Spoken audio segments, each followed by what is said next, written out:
Do it live. Okay. Well, do it live. I'll write it and we'll do it live. So to get that perfect barbecue, you use wood. Are you sure it's safe? Whatever. We put the lighter fluid on, strike the match, and oh! Should we call the fire department? That might be a good idea.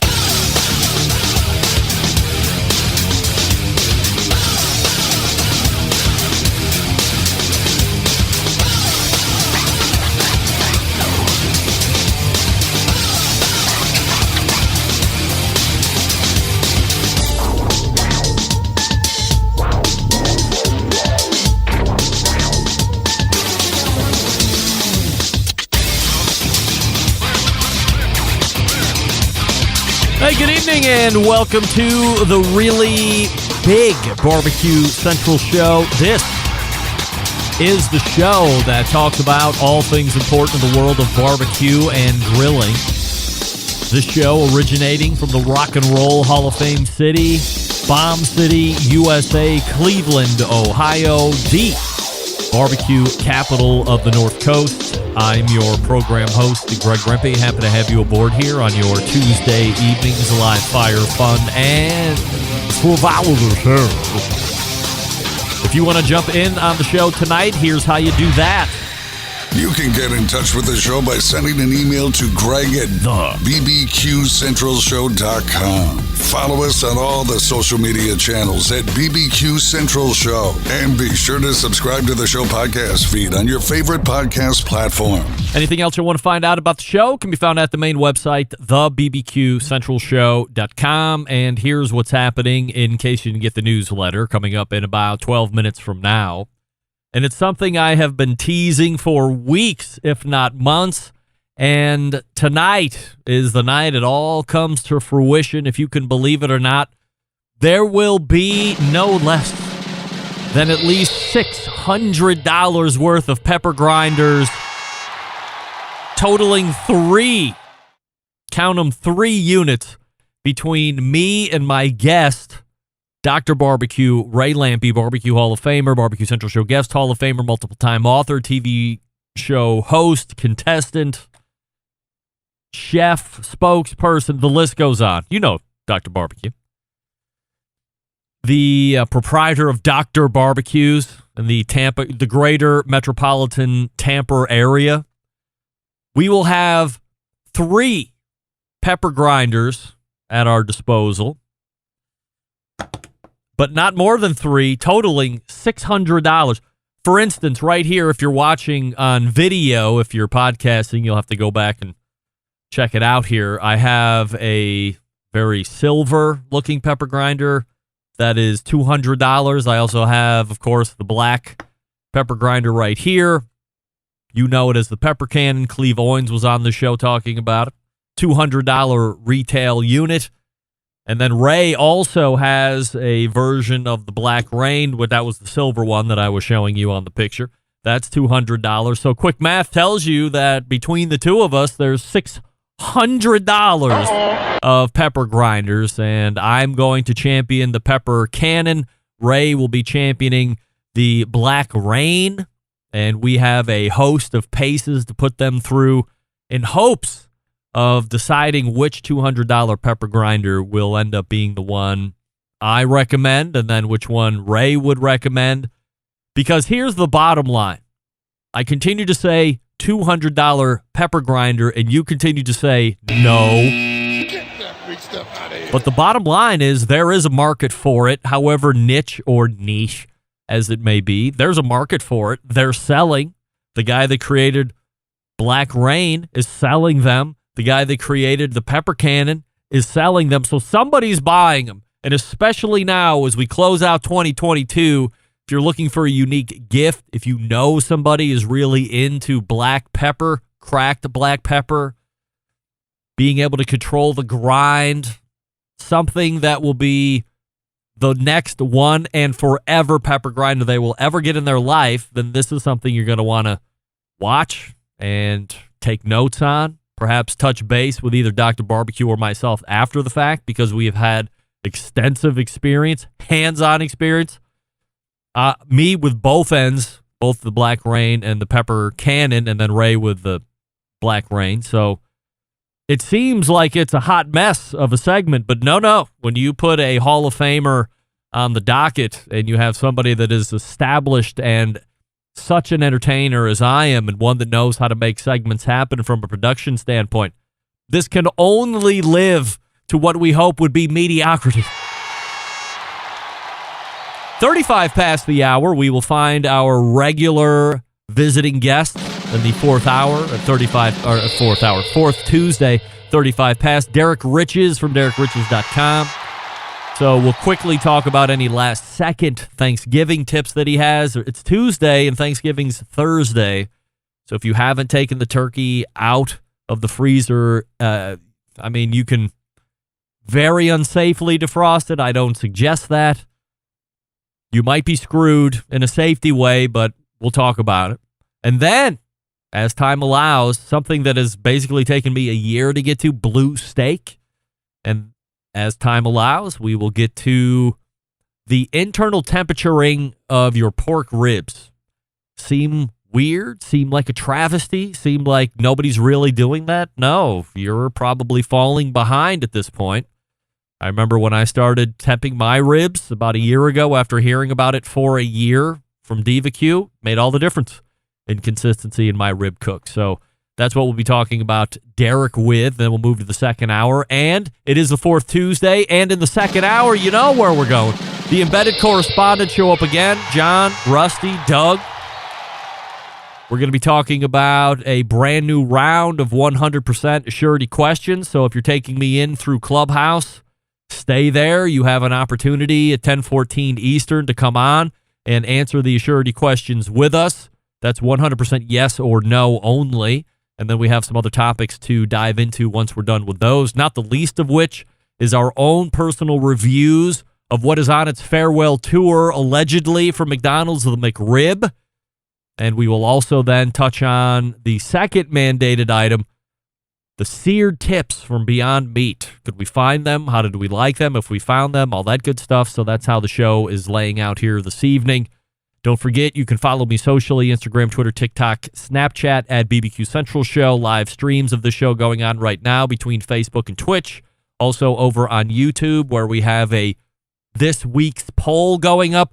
Are you going to inject your turkey? Are you going to brine your turkey? Or are you going to do both to your turkey this coming Thursday? You can weigh in on the YouTube instant poll, and we'll look at those results through the balance of the show. Also, we say hello to those of us that are using the Clubhouse platform to listen to us audibly and not look at us visibly.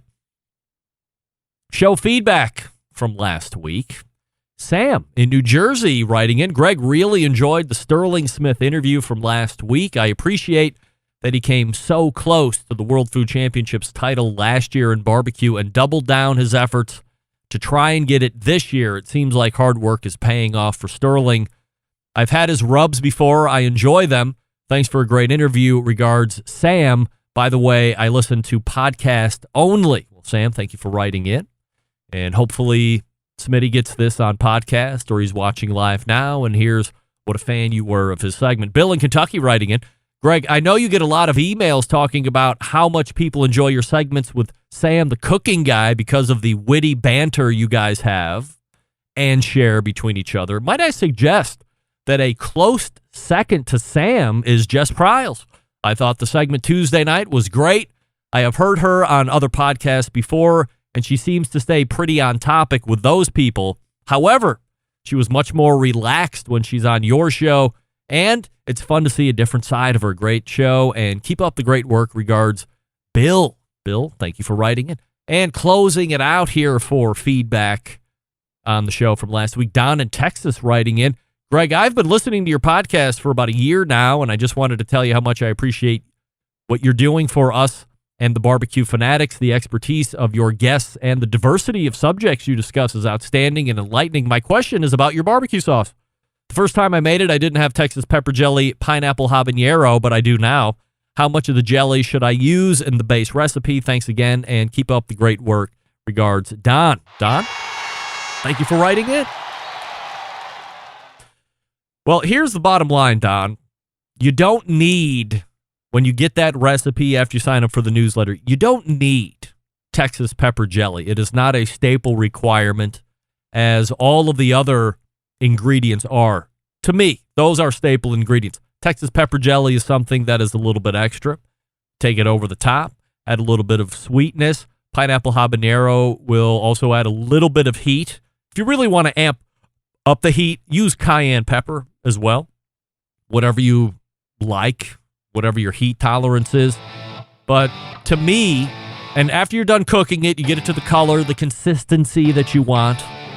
You pull the pan off the heat, and then you go to your jar of pineapple habanero from Texas pepper jelly. I say start with half, and if you really like it, then just dump the whole thing in there. It's not going to overpower it. It'll add a little bit more of a habanero kick. That's more back end for me, not front like it is for jalapeno. And that heat will build a little bit. It really set the sauce off, in my opinion. However, you don't need it. So if you have it, I suggest you try it, buy it. Craig makes a great product. Craig Sherry out there, Texas pepper jelly. Put in half first, evaluate, and then make adjustments on the next round. Easy enough. All right, folks, it's week 22. Here we go. David Leans and the David Leans Barbecue Bod program. DavidLeans.com/BBQ to sign up right now. Well, guess what? After a couple weeks of not really moving the needle at all because of where the diet was. Remember, I had that crazy mouth sore that prohibited me from eating for the better part of a week and lost weight. Well, now we're heading in the right direction. So what's changed, you might ask? Well, adherence to the eating schedule. I'm not a huge eater, but got to have the calories in if you want to put on the weight, which is what we're looking to do. So adherence to that, eating the breakfast, eating the snack, eating the dinner, having nice protein supplements going on as well to help build that muscle, adhering to the workout program, all great stuff, getting the steps in. That has all allowed me to start hitting the weight goals that we're looking to. So we were 173 on Monday, yesterday, and we're looking to add 12 more pounds to the goal weight of 185 muscular pounds. I invite you, as we draw closer to the year, to check out David's program. Get in contact with him and ask questions. DavidLeans.com/BBQ to sign up. He's also available to text and video message. You can call him. When you check in every week, he gives you the tweaks on what you should be doing next to get you where you want to go. But the bottom line is this. No matter what condition you're in, he's going to meet you where you're at now. You guys will figure out where you want to get to, and then he makes the plan. You just have to commit to it. Why not have somebody hold you accountable and get you where you want to go starting in 2023? But don't start in January. Start now. Get in the lifestyle now. So when the new calendar year hits, it will be a little bit more svelte to you. DavidLeans.com/BBQ. We're back with the $200 Peppermill Challenge with our pal, Dr. Barbecue Ray Lampe. Stick around. We'll be right back. You're listening to the Barbecue Central Show.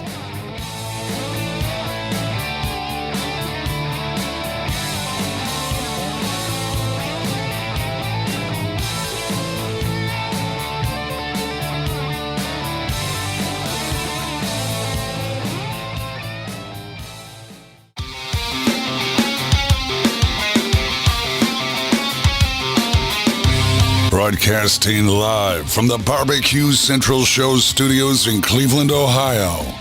You're listening to the Barbecue Central Show. Once again, here's your host, Greg Rempe. All right, welcome back. This portion of the show being brought to you by CookinPellets.com, your number one source for quality wood pellets for all your pellet-driven cookers. Visit CookinPellets.com for more information or to purchase. You can also check out that website to see what other great products that Chris Becker and the gang have over there to add a little smoky goodness to whatever it is you're cooking. Cookin, C-O-O-K-I-N, CookinPellets.com. Check out or to order. My first guest tonight needs no introductions, has appeared on this show in some form or fashion since 2006, an accomplished barbecue cook and author, appears on TV shows, a pitchman, a brand ambassador, a barbecue Hall of Famer, but most importantly, a Barbecue Central Show's guest Hall of Famer and also one of my favorite guys to talk about food with. But tonight, mostly our second passion project, which of course is Pepper. Hey, Ray. Hey, Greg, how are you? Who knew that aside from barbecue, our shared passion project all these years, 16 to be exact, has been pepper? I mean, how much do you love pepper? Well, we like cool toys. Let's be honest about that. We're both obsessed with anything related to barbecuing, whatever that may be. And this is just the latest thing. That's how I look at it. I was introduced to the realm or the niche of high dollar pepper grinders. It's been a number of months by somebody called Cleve Owens. He's the, I guess, creator or the guy that brought to market the thing called the pepper cannon. And the thing that stuck out to most people was this guy was asking for $200 for a Peppermill. Now, if you go to anybody's house, maybe they don't even have an El Cheapo Peppermill. They just have the already powdery version of pepper that goes in what would be akin to a salt shaker, except it's a pepper shaker, and that's how they get their pepper. Then there's a little bit more of an elevated palate. Maybe you like some pepper on a salad, or you want to bring it, as I said, to the next level. So you get a Peppermill of some sort, but a lot of people don't really give it a second thought. It's something that sits there. Maybe it runs out. Maybe it goes stale. You toss it out because it costs somewhere between $5 or $15, and it's a consumable item. So how are you introduced to high dollar Peppermills? Well, and let me touch on that for a second. Sure. I think the reason we all have blown off those Peppermills is because they're just not very good. We all like pepper. How many recipes call for freshly grated ground black pepper? And we kind of blow it off and end up buying one of these things, full of crushed pepper because it's just easier. I mean, I know I got a fancy one from Marshall Fields. I've got this one here that I know some of the barbecue guys were hawking. Remember, it's got the thing on it. Yeah. And I've got a bunch of them around here, and none of them ever stuck with me. Now, ask me again in a year if this one has stuck with me, but so far, so good. So a friend of mine that I've been on, she used to be a TV host here in Tampa, and I've been doing the same shows for years around here, called me and said, "Hey, Ray, my friend," it's like a David Allen Coe song, "my friend has invented the world's greatest Peppermill, and he wants to send you one." And I was like, well, I can't say no to that. Heck yeah, send it on. And he sent it, and I haven't tried every Peppermill in the world, but it's very different, and it's very modern, and it's got the things that we think about modern stuff now, as opposed to the grinders that we all had in the past. So I was really intrigued by it. So I posted a picture of it on Facebook, and you and some other people came at me and said, "Oh my God, you never tried the pepper cannon." And I said, "Well, no, I haven't. That was my first." So just so everybody knows, ours is on introductory special for $149, not $200. I'm technically not working for him yet, but I sort of feel like I've taken that side in this argument, so I'm going to refer to him as ours. But it's really that it's a game changer, I think. Now, I have not tried the pepper cannon, and from what I hear, it's pretty good too. So we figured we'd get down to this and let's get serious about it. Right, so you want my pitch on mine? Let me ask you this first, because I think it is somewhat important. We could be looking like shills, independent of these pepper grinders. Right. Are you being compensated at all, aside from getting a Peppermill sent to you, but which I've been very upfront? Both the pepper cannon and the Black Rain were sent to me at no cost to me. Are you getting paid in any other form or fashion? You're representing or anything like that as we get ready to go here? No, there's discussion that maybe we will in the past. I'm not that worried about it. I've represented a lot of products and always been upfront about it. This one, I'm not on the payroll at this time. Maybe I will be at some point, but it's a Peppermill. It's expensive Peppermill, but this isn't like a giant grill company, so I'm not expecting this to take over my career. However, you never know. It's pretty nice product, but no, I'm not being paid by this. It's it is a friend of mine that sent it to me. I really think it's a cool product, and this just turned into a fun thing. This better not turn into something where you are like where you had the relationship with the ceramic cooker, because you can't have the name Dr. Pepper. That's already been taken. Yeah, that's right. It would be legal. I was always mad that they didn't. when they were hiring Dr. J and some of them people, I was always mad they wouldn't hire me. I think I even sent off a couple emails, but apparently I wasn't a big enough doctor. That's all right. So, give me your pitch on Black Rain, and then we'll go ahead and start putting these through their tests. Well, so when it came to me, the first thing you notice is it's really nice. It's aluminum, and it's made, like machined almost. It's got it turns out the guy's a watchmaker that designed it, and his goal was to make it was on his back burner that one of these days he was going to create the coolest Peppermill ever, and he finally got around to doing it. So it's really nice looking. It's got so you plug it in with a little mini USB cord, and it'll grind 10 pounds of pepper on one charge. This is the thing that sets it apart. It's 5 settings. I keep moving it the wrong way. There's 5 specific settings. On mine, there's 5 little notches. I think there's some with a gradient, but 5 little clicks for what coarseness you want. So if you want it real coarse or real fine, but they're going to be consistent every time, and you don't have to go reaching around on the bottom of the thing like every other Peppermill I've ever owned. You have to try to spin that wheel, and you really don't know. You keep testing it, and the consistency and the ease of checking that. And then it's got a really nice light, which is kind of funny, but it's nice when you're going to put pepper on something. It's just really functional in the house and looks good. I think it's a step above any Peppermill I've ever seen. I think the guy has invented the coolest Peppermill ever. Now, I am pitching for the Pepper Cannon. As I had mentioned a handful of months ago, I'm introduced through one of my pals. You know him too, Sean Walchef from Cali Barbecue out there in California. He has the CEO of Launch Boom on one time. I end up interviewing that guy, and then lo and behold, a month or two later, we're talking to somebody that had gone through the Launch Boom college of some form or fashion, and here he's got this $200 pepper grinder, and he'd reached out to me after the fact.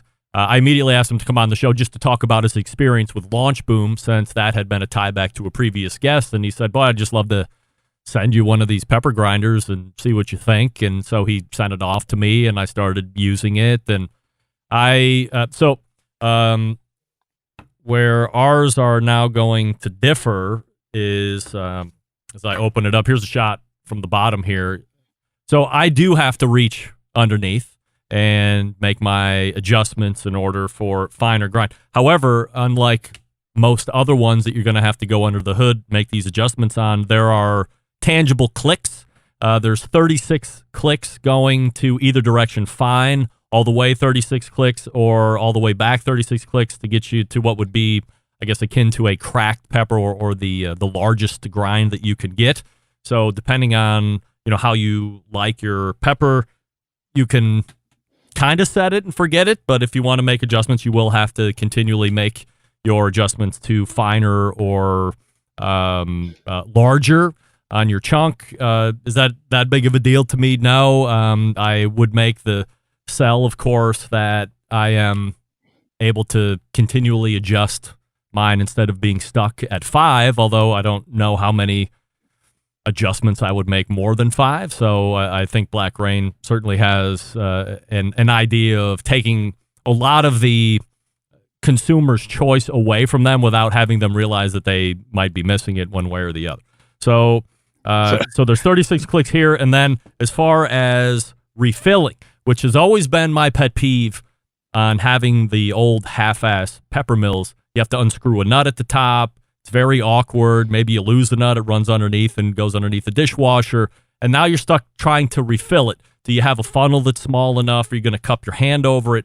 Here, you can see right here at the top, there's a push button. This pops off, and we're going to do the fill contest here in a second or two. You have this nice deep cavity, and then when you're done, you simply put the top back on here, and it has a nice satisfying click, and away you go. So, again, hard, black anodized aluminum. Both of these, Ray, I believe we would say could double as a weapon. If somebody came into your house, you club somebody over the head with the Black Rain or the Pepper Cannon, they're at least leaving with a concussion, if not caving in the side of their face. And you might have to answer some questions there. Yeah, substantial, I would say. I don't have that one in my hand, but you said it's very similar in that case. It's substantial. You know, we joke about and mine opened similarly to reload it. I actually filled it already. I actually have a window too, so you can see how full it is with the window. Yep. And you know, these are creature comforts, and it's fun stuff. You know, we joke about the $200 Peppermill, but did you think $600 coolers would sell as well as No, they I do? get it. I mean, we're the same type of guys that spend $12,000 on a barbecue pit too. So, you know, where does the line of craziness, you know, where do you draw your line of crazy? Is it at a $200 pepper grinder? Is it a $8,000 watch? Is it a $10,000 barbecue pit? I mean, everybody's got their own, where their money is best fit. Well, we all like really nice stuff. We're guys, and that's just how it works. So if there's a better one, you know, that's what I've seen with the barbecue guys over the years. It's just amazing. It doesn't matter what the tool is and how much it costs. If it's the best one and everybody else buys one, you're sure going to get one. All right, Ray. Enough chatter. Let's start putting them to the test. Oh, I'm ready. So we're going to do the fill test first. Then we're going to do the nighttime grinding test because my daughter's off camera here, and I'm sure she's excellent. Would rather I've already have filled anything else. mine. I didn't know we were doing a fill test, so I've already filled mine. Oh yeah. Well, so all right. So I'm gonna go ahead and do a quick fill. We'll see how long it goes. Marley, do a very non-technical count. When I say go, just start counting in your head, and then when I tell you to stop, you give me the amount of seconds. So this will be a very non-technical fill time. And let me get my camera shot here. Okay, ready, set, go.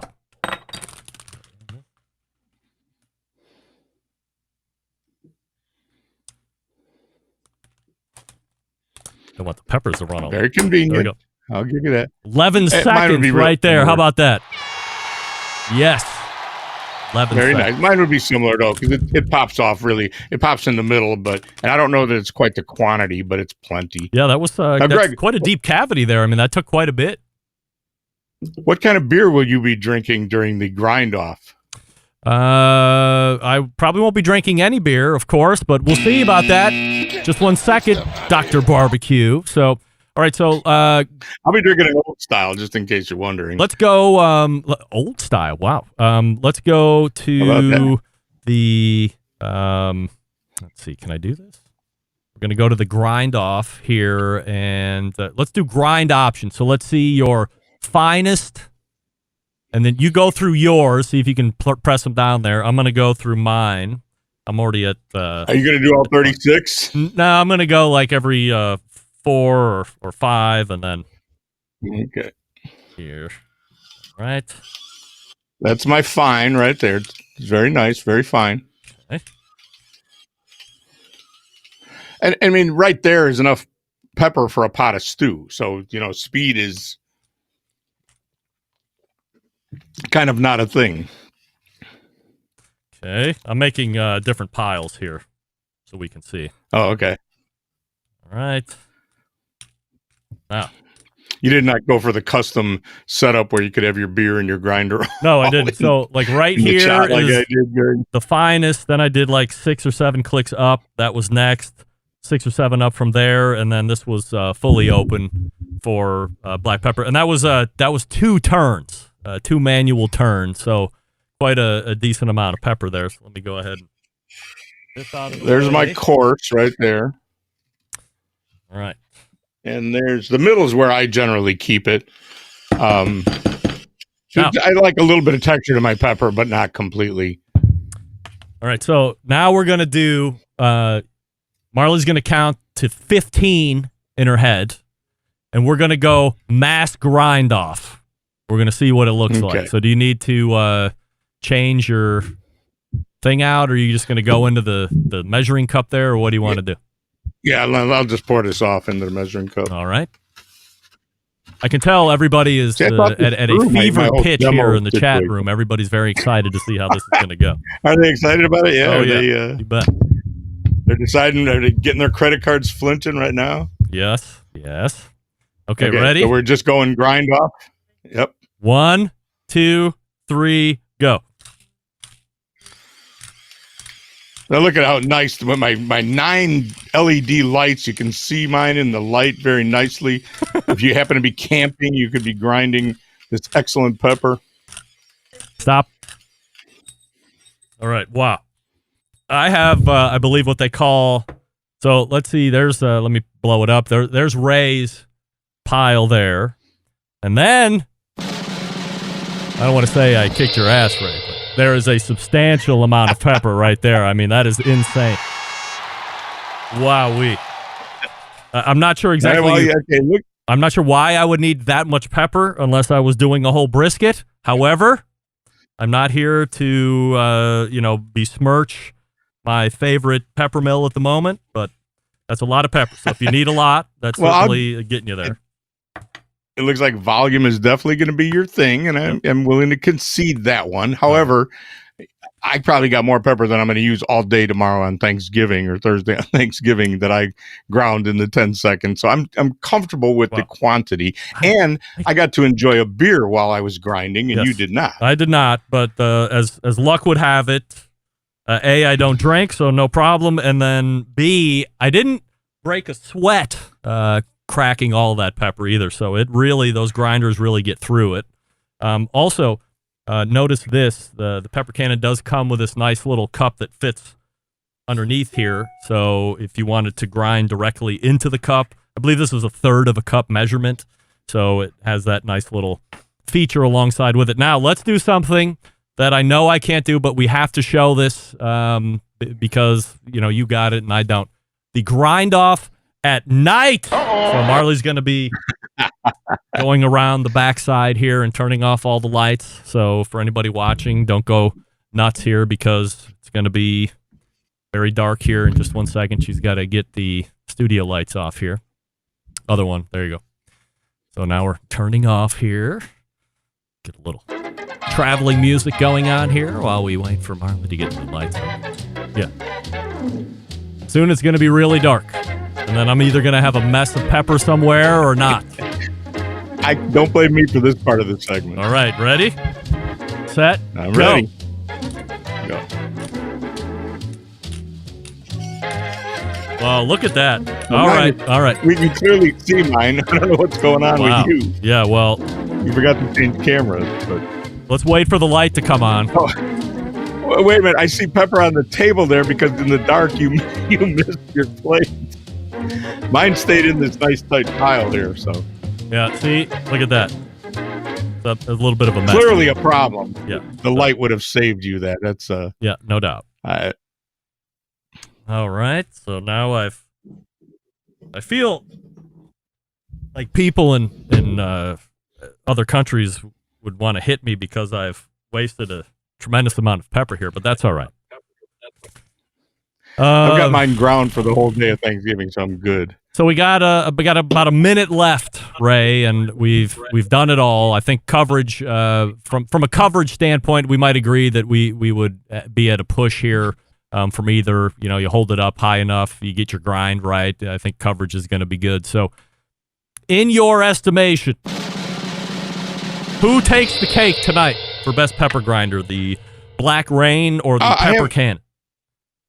I have not been convinced that the Black Rain isn't still the nicest high-end pepper grinder. It looks really nice. It's the kind of thing you would like to have around the house. I mean, it looks nice. It looks like you've got a $200 pepper grinder in your house. I think it's in the light and it just looks classier to me and works just as well or better. The only thing you got me on is the volume, but I don't need a cup of ground pepper. And even if I did, I could do it. So I'm staying with the Black Rain as the best. What are you thinking? All right. So Ray is with I thought I caught it, is with Black Rain. Now, I have had the Pepper Cannon longer than the Black Rain. I have used the Black Rain extensively ever since I've had it. There are a few things that worry me as far as the Black Rain. One is the fact that from time to time when I go to adjust the grind, I've disconnected the body, like where you would go to fill it. So you got to make sure that you are holding it. You don't want to hold it up here Sorry. You don't want to Yeah, open but up here. you've got to. You got to hold it down here in order to make the grind adjustment because I've pulled that body off a couple different times. And then, and I guess that's it. I could make an argument that I want to have the ability to have that many grind adjustments if I'm paying $200 instead of being limited to 5, but to live in contradiction because that is what I do best.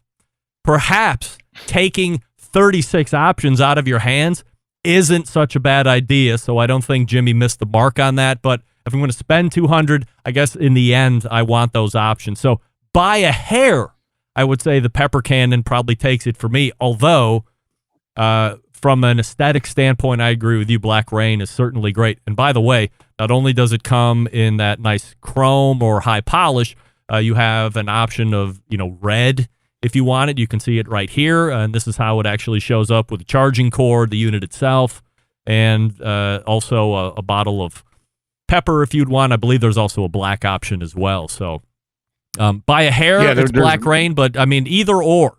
And especially, as I had mentioned in the open, where we are now in this point of year, if you got somebody you really like or somebody that really loves pepper like we do and you feel like splurging, $150 for the Black Rain now, although it does say $199 with a slash out going down to $149 at this point. That could change. I'm just going to say both of them are in that 200 range. You can't go wrong with both. And if you like Ray better, you go with the Black Rain. You like me better, you probably go with the Pepper Cannon. And both are winners, I guess, serving this very small niche. Yeah, I think so too. And I think there's, Jimmy wanted us to show that picture. He said there's very few red ones. There's silver and black, but it's nicely packaged for a gift. And any foodie in your life, any dad that barbecues, if you're thinking, what the heck am I going to buy him for Christmas? I think either one of these would be a great gift. No doubt. Ray, I always appreciate the time, and I hope you and Sandy and everybody that is going to be hanging around you Thursday have a great Thanksgiving, and we will talk to you in the new year, my friend. Happy Thanksgiving to you too, Greg. It was fun, man. All right, take care. There he is. Ray Lampe right there. Can you believe we finally executed the very first $200 Peppermill challenge on the show? You never thought it was going to happen, but it certainly did. And without issue, was perhaps one of the best segments we've done on this show, at least this week. Hey, Derek Riches is in the green room, and he's ready to go. We'll get his journalistic opinion about the $200 Peppermill challenge when we get back, amongst other things. Did you know that Big Papa Smokers is the one-stop online shop for all things barbecue? A curated selection is what's existing there at BigPapaSmokers.com. Popular flavors like Sweet Money, Cattle Prod, Cash Cow, all proven winners on the competition circuit. 13 perfectly balanced flavors will transform ordinary meals into extraordinary. If you're cooking to impress judges or friends or family, you're in luck because Big Papa Smokers will help you do just that. They also own Granny's Barbecue Sauce.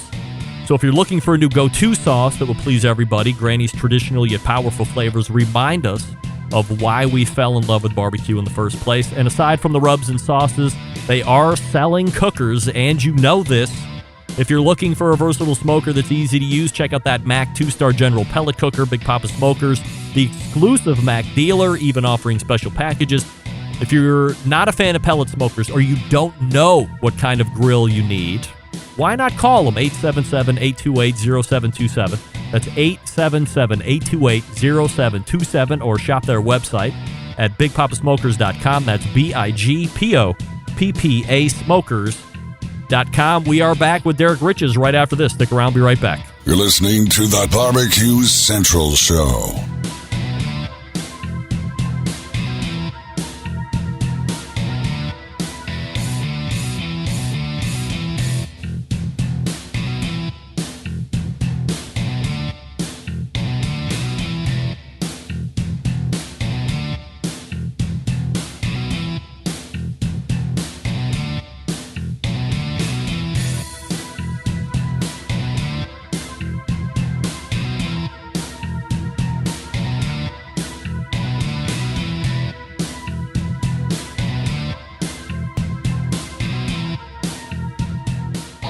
Howard Stern, Jim Rome, Dan Patrick, and Greg Rempe. The Mountain Rushmore of talk show entertainment.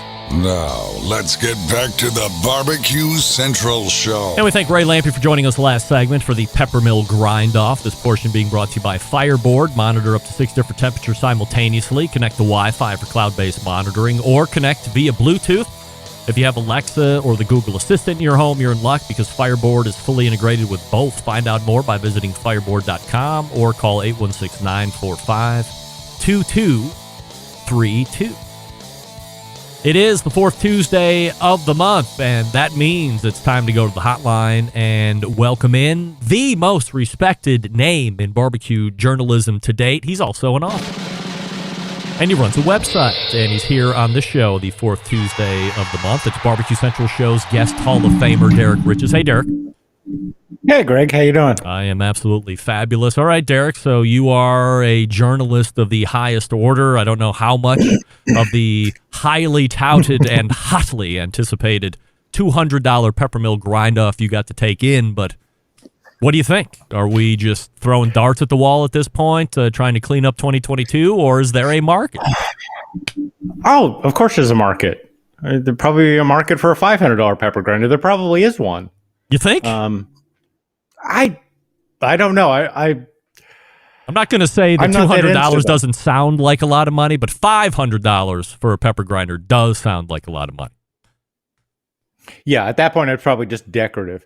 I love black pepper. I have a grinder, which I probably bought in a grocery store for $10. But it doesn't look like this. Black. It does not look like that. Anodized aluminum, I mean, and it could also bash your head in if I hit you with it.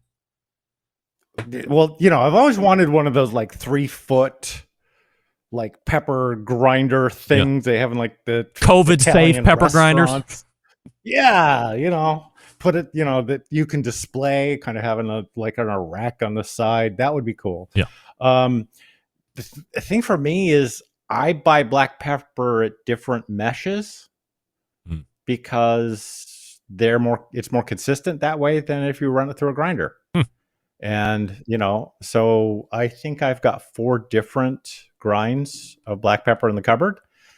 And the one I use is dependent upon its application. If I'm doing an injection or, if it's something that needs to be smooth, like a marinade or a soup or something like that, that's really fine. But I have like a 10 grind, which is basically just cracked, which I use for, put on steaks or, that sort of thing. So I go that route myself. Derek, I feel like 2022 has been a year like no other as far as you coming out as Derek Riches the cook. Certainly we've known all of your workings in the journalistic portion of your career, but you've done books now and you are going through your website. There's a huge recipe section. Obviously, you're married to somebody that is also into cooking and recipe development, creation, all this fun stuff. So it's kind of an everyday thing for you. But did you make it a point this year to really flex the culinary muscle and leave a little bit of the journalistic work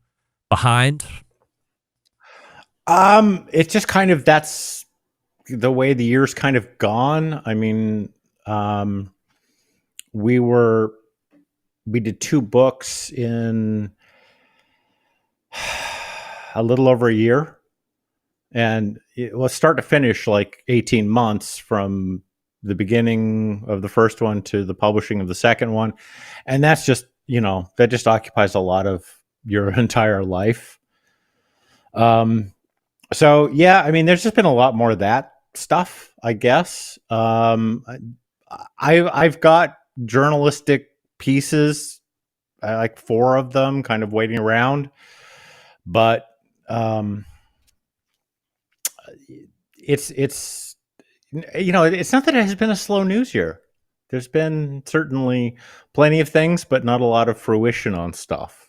And I mean, certainly you and I have talked a lot about the Traeger stocks and Weber stocks and all of those sort of things. But yeah, I've been doing a lot more cooking this year and a lot more food stuff. So Thanksgiving's Thursday. Do you have any last second tips or Are you getting asked things today, yesterday, like, oh shit, I'm in a jam, what am I going to do? Yeah, I mean that always comes up. I mean, every year, people just start dashing out the emails, and it's usually just it's that panic. It's you didn't think ahead. That's the number one problem with Thanksgiving is that most people will cook one turkey a year and expect somewhere on Tuesday to kind of figure out what they're going to do. As in take it out of I'm always take it out of the freezer on Tuesday, or just trying to figure out how to actually cook it? buy it. Oh dear. Oh yeah. Honestly, go to the grocery store tomorrow. Watch the number of people buying turkeys. It's hilarious. And that's just the biggest thing. And it's just, it comes down to that. Can I get it thawed in time? Can I get it prepped in time? Can I get it flavored in time? I always said, look, you need to have a game plan by Saturday. You need to be thawing by that point, because most people have frozen turkeys. It's kind of the shame of it. It's one of the reasons why I tend to buy them off season and cook them not for Thanksgiving, because you can typically get something better. But yeah, it's like, you have to adjust depending upon what kind of time you're going to put into stuff. I've always been a brine person myself. Had that for many, many years, and that's the way I always do turkeys. But you've got to, if you're wet brining, you've got to be at that probably now. And if you're dry brining, you should have started Sunday. So the poll that I have going on in the YouTube chat, I have, will you brine or inject or both to your turkey on Thursday? 38% saying they will brine, 25% saying they will inject, 38% saying they will do both. So there's a tie between brine and both. Does that surprise you? No, I mean, I do both when I do a turkey.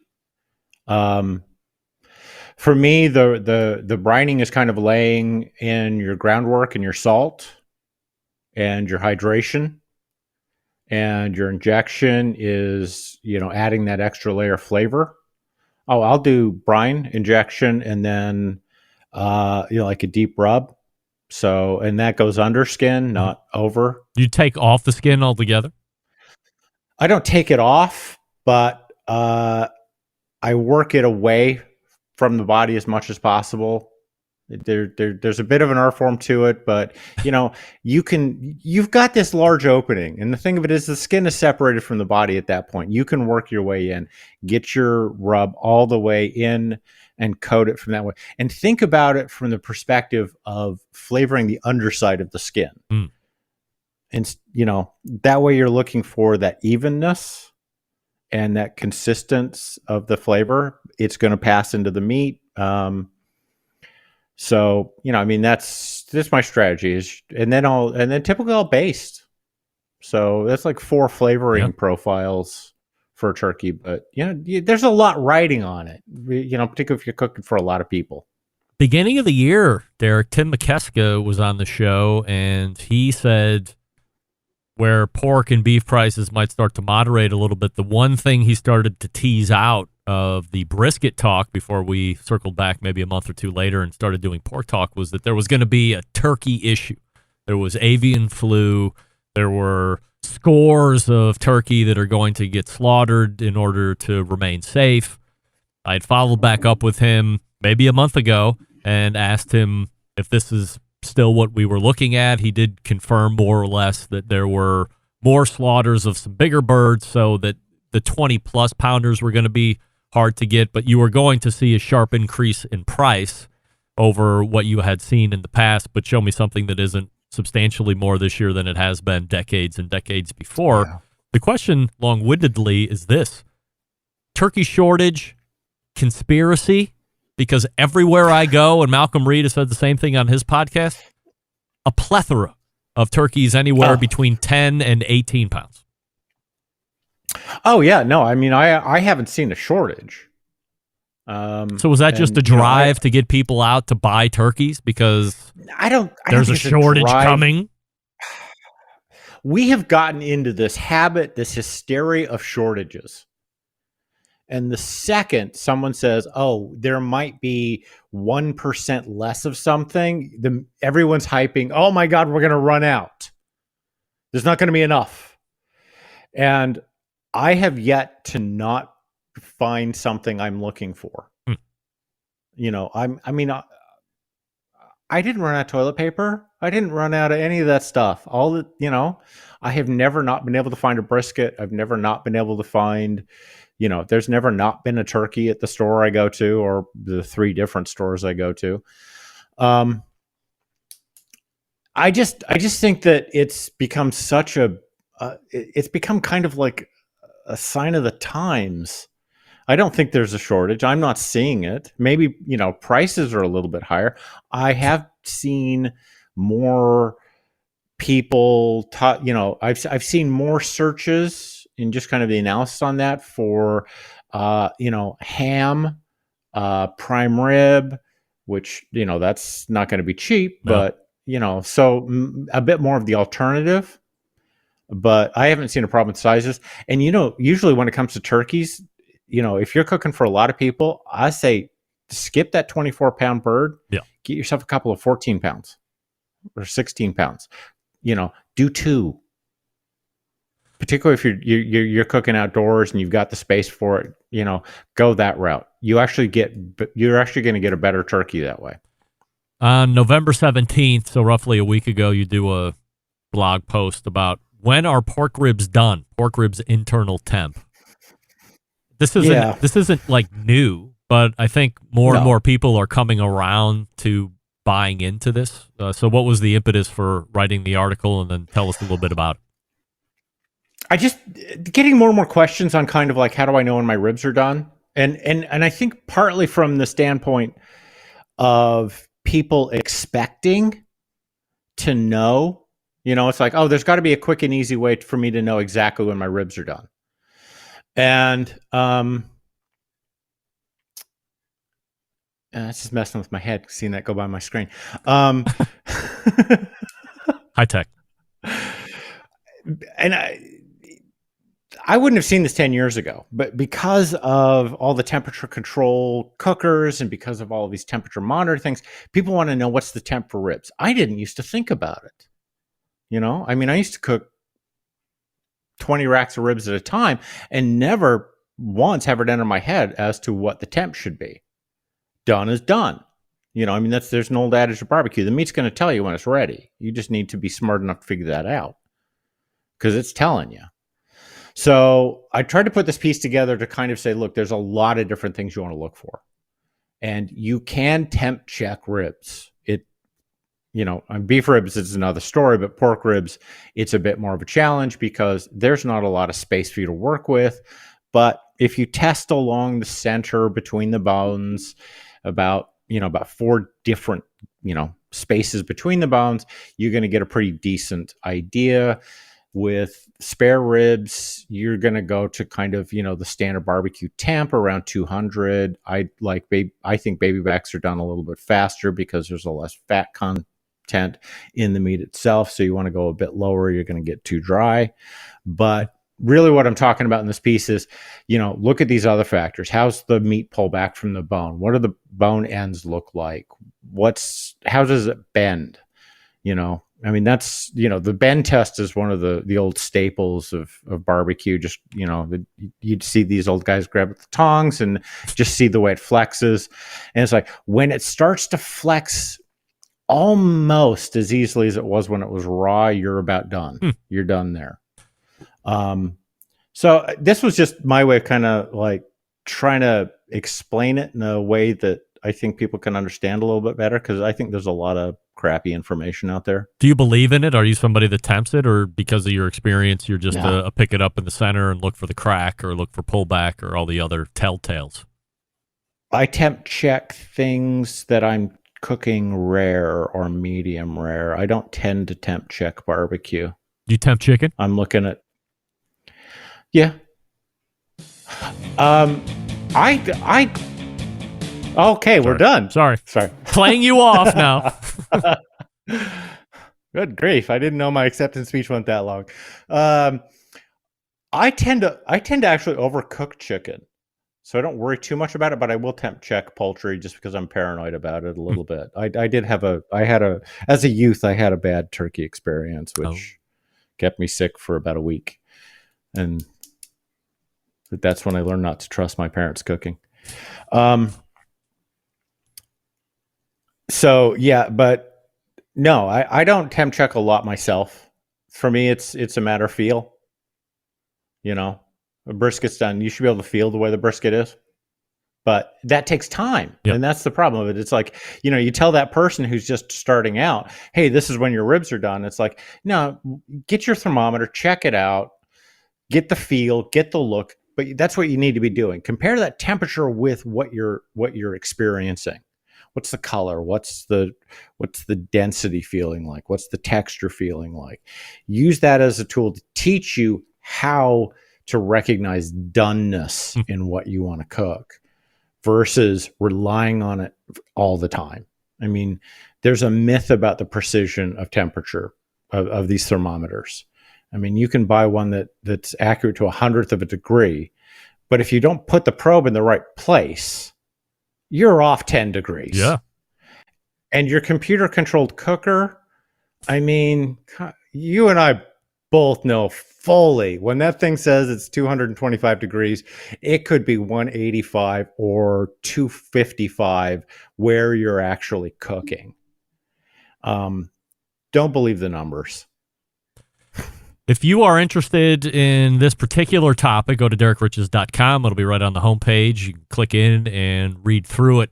And next month, about a year after you posted it originally, I promise we will cover the topic of blue steak. I mean, it has sat down there at the bottom of the outline all year, but we will get to it next month. We'll lead with it next month, and we will finally put it to bed.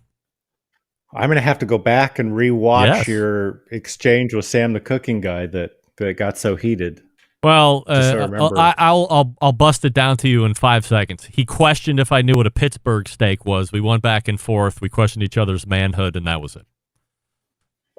Yeah. It was a little bit more involved, but I'll save you the time. So, figured it was a nice dovetail into that. There's also a question that's involved with that anyway. So that's what we will hit next month. And I hope you just have a great Thanksgiving. Wish everybody health and happiness. We'll see you in December. All right. See you then. There he is. Derek Rich is right there. And now we're playing him out.